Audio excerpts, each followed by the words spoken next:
Shalom shalom, ikiganiro cy'uno mwanya ndacyita ngo kebuka mu buryo bubiri.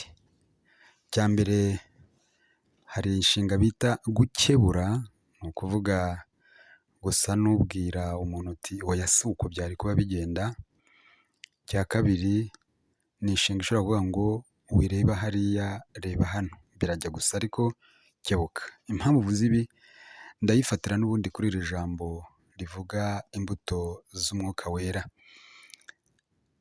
Abanyagalatiya igice cya 5:22, nyamara imbuto ziva kuri mwuka ni izi, ni urukundo.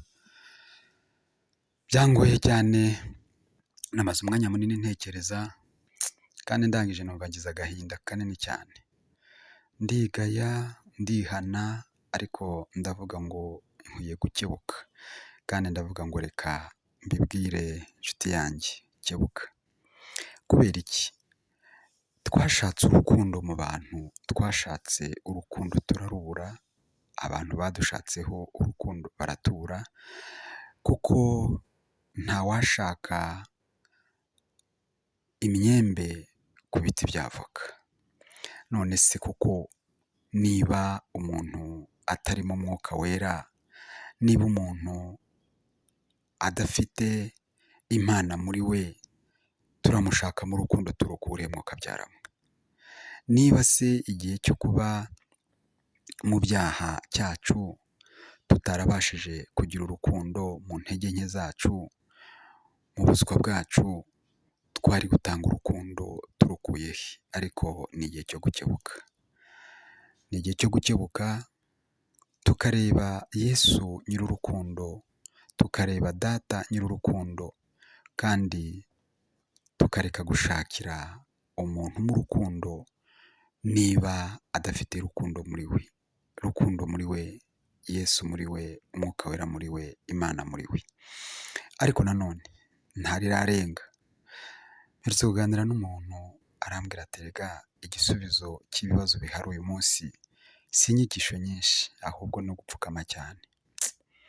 Na n'ubu ndacyabona igisubizo mu gupfukama. Reka dusabe Imana itere mu bantu ibyo ifite, itere mu bantu gukunda ibyayo, gukunda uwayo ari we Kristo, hanyuma urukundo ruzisuka nk'amazi asuma. Kandi Imana irabishoboye.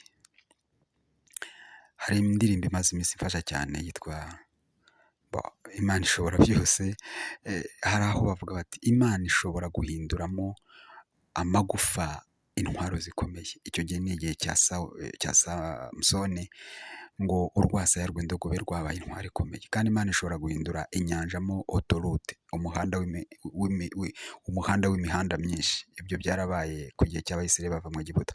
Iyi Mana rero niyo itumye tuganira muri kano kanya ngo kebuka.